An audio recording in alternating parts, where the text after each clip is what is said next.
everybody, welcome back to the channel. I'm still going through some stuff and I'm a bit under the weather right now, but I feel good enough to tell you about this air fryer cookbook that I was sent to. I was on brandedsurveys.com. I sometimes do surveys while sitting and watching YouTube or whatever, and sit there and take surveys and get paid in Amazon gift cards. Sometimes they have sent me things like toothpaste to review, and I can't remember what else they have sent me to review, but I decided to incorporate some of these things that they're sending me to review just because it does, not only is it good channel content, maybe some of you guys are interested in these things that I think are interesting, like an air fryer cookbook, since I'm a newbie at the air fryer life. And this book, it was $10 on Amazon, and yes, I did get a code to get it free, but it does have over 1,000 recipes in it. Now, the only thing I could say that I don't really care about this cookbook is there's no pictures, none. But I mean, for the size of the book, fitting 1,000 recipes in there, and the text isn't exactly tiny either. I think they did a great job with that, keeping the price at a good point and whatever. Just, I wish they would have had little pictures at least next to the recipes. At the front, you'll find a table of contents, and it is separated between breakfast recipes, which, look how many breakfast recipes there are. It's just incredible. This is still breakfast. Well, until there, then you go into meat and appetizers, snacks and appetizers, then meatless recipes, poultry recipes, I'm sorry, I'm talking pages here, maybe I should do it like this, fish and seafood, meat recipes, which would, it starts off with pork and then it kind of moves into steaks and,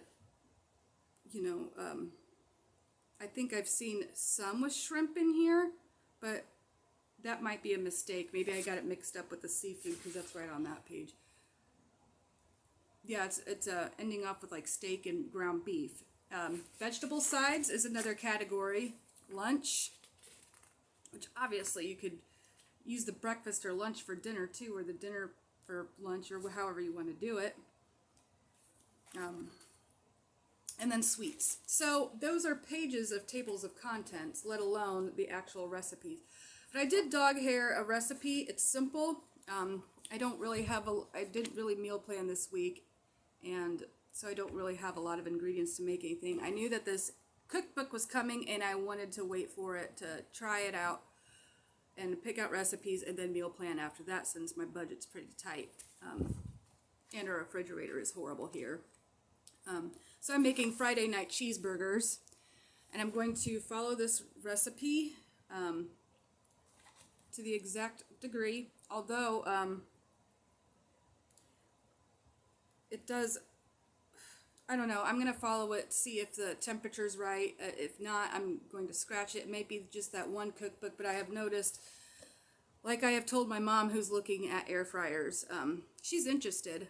She wanted to know if I had a preference over the French door or just the oven door, and I told her I really don't see a preference. That's just what we happened to buy. It was on sale. It was a good size, had multi-functions on it, and that's what we were looking for when purchasing an air fryer. I really don't have air fryer experience, so there is no other reason than that we chose it. The only problem I'm finding with that air fryer is the recipes in that cookbook, the Taste of Home one, and I think some online recipes, the temperatures do not match up what is recommended for this particular air fryer. So sometimes the temperatures that they have on that air fryer are too hot, so I've been jotting little like temperature notes down. I just started doing this since I've been figuring out the temperature, writing it down in the recipe book. That way I know what to put it on for that particular air fryer. So yeah, still a learning curve, but I have successfully made lots of things in there, and I've cooked a couple of pizzas in there now, and I have followed the back of the box instructions on how to bake it, the temperature, and the time, and I go for the shorter time, and even though I've been going for the shorter time, it is super brown on top. It's not exactly like crunchy crispy, but it's really brown and almost there, even at that lesser time. So that's incredible that you get your pizza out faster and you're not using as much electricity versus an electric stove. And with the prices of gas and everything going up, that might be something for people with gas stoves to consider too, if it makes sense for them and their situation. So that's what I wanted to talk about. Now, I did find some really cool looking recipes in here, flipping through this morning. That's got me kind of excited, like, oh my gosh. I'll just flip back to the table of contents. I have 3 pounds of ground beef in my fridge, and I was thinking, what can I make? So that's what I started looking at. That's why I found the cheeseburger recipe, and if I'm still feeling good later on today, I will film it. Yesterday I had a fever. Last night I had hot and cold flashes. Today my temperature ran low, but I was still sweating, and I still have to go to work at least for a couple hours today. I told my manager I'm not going to stay long, but I will show up and do the important stuff. So hopefully tomorrow I feel better, because I have to get some hours in before the Christmas break, for sure. Oh, they do have, look what I found. Benefits of using an air fryer. Maybe I should read that too. Crispy taste without added calories and fat. Yes and no. A lot of people don't understand you still need oils when using an air fryer for the most part. You want spray to spritz. And I did buy an oil sprayer off Amazon that I'm getting ready to show you right now. Ta-da!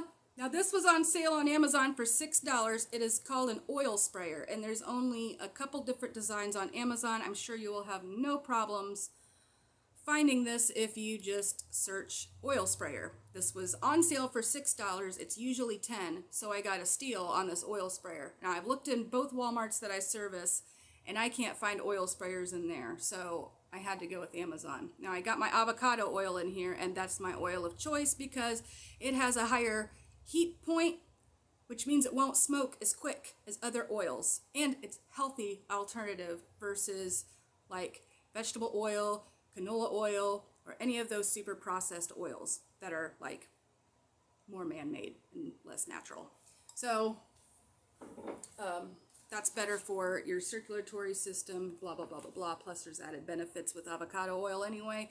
There is with olive oil too, but olive oil has a lower heat point, which means it will smoke faster. So anyway, moving on. Easier to portion. Oh, before I go back to the oil thing, yes, you are using less oil with an air fryer versus cooking on the stove or in a deep fryer. You are using less, so you are saving money that way. And you have less grease to drain and keep out of your sink and chuck and that whole deal. Easier to portion. Another benefit the air fryer offers is portioning your food is much easier. Due to the basket having less space than an oven or deep fryer, you tend to eat fewer portions. When trying to lose fat, it's all about how much you eat. It's small. If you live in an area with little space, air fryers work great, especially combined with other products such as a microwave. That is true. Like, I use the microwave a lot less now. Really, I do. I don't even need a microwave for the most part. I will say with this air fryer, I could basically cook most of anything. All I need is an air fryer and like a stovetop burner, and I think I would be okay. It's cooler. An air fryer oven can get quite hot. If you're cooking during a hot day, your AC isn't keeping up. An air fryer can prevent making your home even more sizzling. It's safer. A deep fryer can pop, and it has hot oils that can burn if touched. An air fryer lacks all of that, so it's much safer to use. It's inexpensive. Air fryers can differ in price, but they cost around $80 to a few $100s. I've seen the Gourmet basket one at Walmart for $40. I don't really have an opinion on the brand itself. It's my first product from Gourmet I've ever bought. I can't say it's horrible. I just had issues with the temperatures. That might be the cookbooks or something, or just user error. I'm not even sure yet. That's what I'm still trying to work out. It works great for a smaller family. Cooking is faster. Yes, cooking is a lot faster. 5 tips to get a better experience with the air fryer. Use a bit more of oil to make the food crispier. Making fry or wings, shake the basket every few minutes. Preheat if needed. Use foil to catch drippings. Yes, use foil or wax paper or something to catch the drippings in that oven tray that they send with. If it's potentially going to drip, it makes cleanup a lot easier. Read the manual. Like we said, every air fryer is different. There you go. They're even telling you it's different. The air fryer you have can offer additional features or require adjustments to the cooking times due to its size. Read the manual on your specific model to ensure you didn't miss anything. So that could be it too. It may not be all around temperature. It could be cooking times. If they're saying that I'm using a larger air fryer, it might take longer cooking times. So that's something for me to consider that I just learned. Top 7 mistakes to avoid when cooking. Overcrowding the fryer, not cleaning it. Yeah, it says you don't need to give the whole 9 yards every time you do, but you want to wipe it out with a sponge and soapy water occasionally or after a messy meal.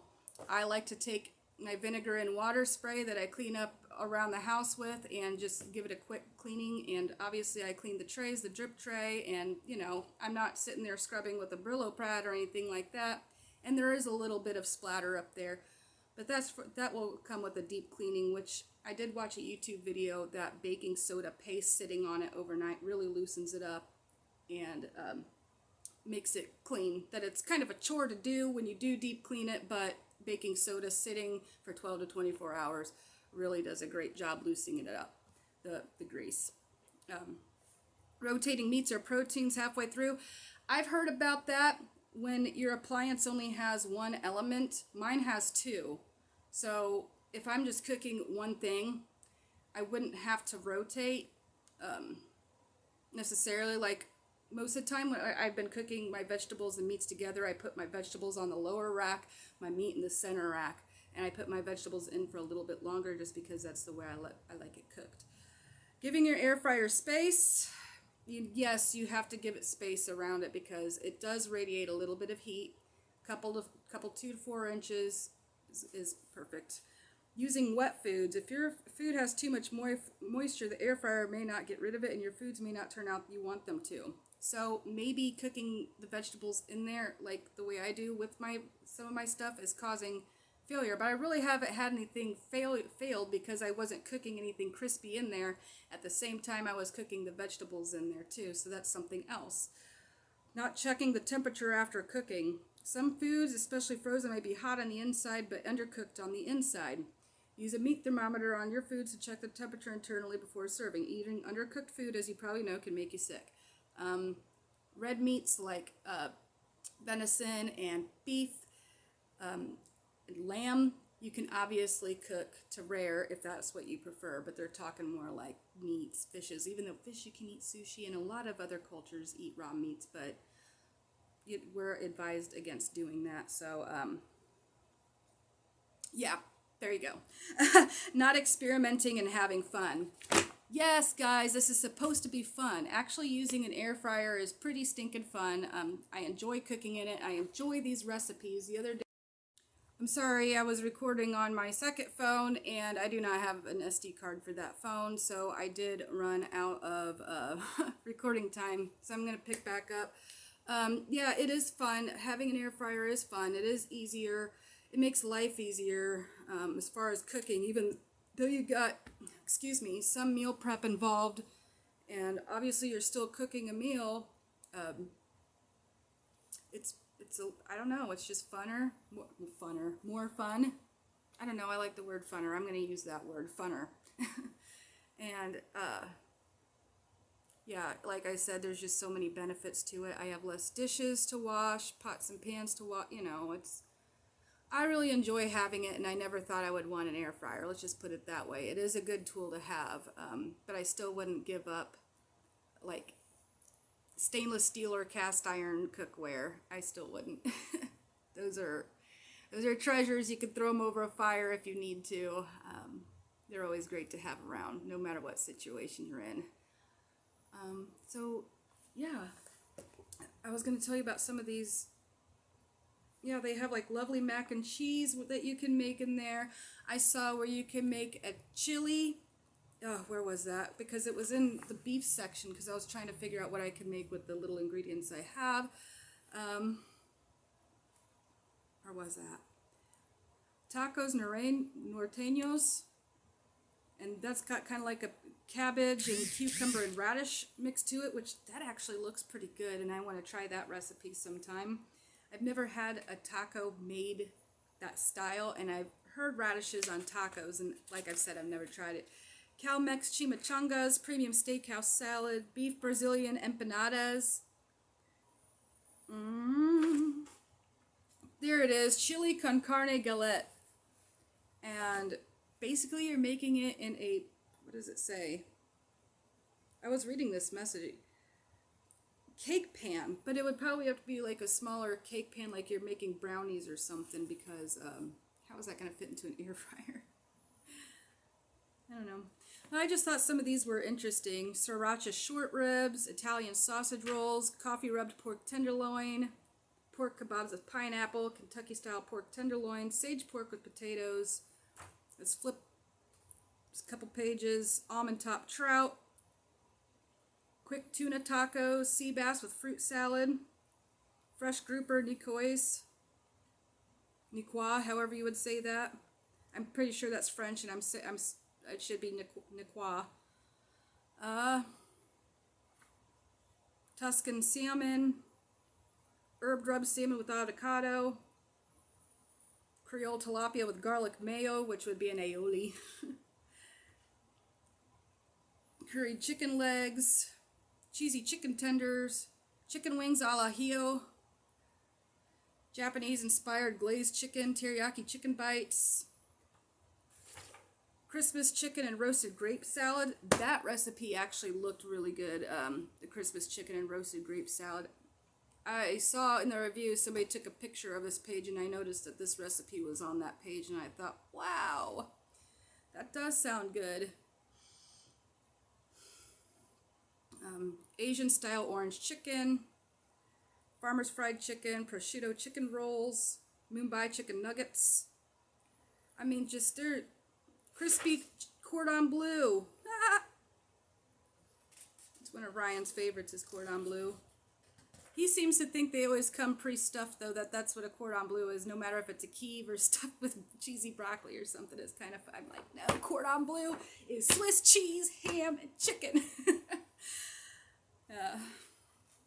Anyway, so I guess I'll go to some of these other ones. Jalapeno and mozzarella stuffed mushrooms. That sounds good. These are snacks and appetizers. Fiery cheese sticks, cayenne spice roasted pecans, beet chips with guacamole, so you could grow your beets and know how to make beet chips. I think that there's a kale chip recipe in here too, which is super cool. Crispy potato canapes with bacon, artichoke spinach dip, mustard greens with curried sauce, tomato and garlic roasted tomatoes, rich egg fried cauliflower rice. Like, it's incredible. Now let's look at some of the, I guess I need to do breakfast too since I'm in this area. Seafood quinoa frittata, lemon monkey bread, morning burrito, apricot cheese mini pies, breakfast chicken sausages with apples, green strata, eggless mung beet tart, blueberry applesauce oat cake, cinnamon coconut donuts, cheddar and sausage tater tots. I mean, the list goes on. And then obviously there's dessert too. Cinnamon pear cheesecake, coconut cream roll-ups, chocolate rum brownies, fall pumpkin cake, Spanish churro bites, mom's amaretto cheesecake, fall caramelized apples, healthy chickpea cookies, guilty chocolate cookies. So you got the two opposite ends there. You got the healthy and then the guilty. That gives me a tickle. So I think for $10 that this is great. I would love pictures, guys. So I guess we'll just have to share what they turn out to be.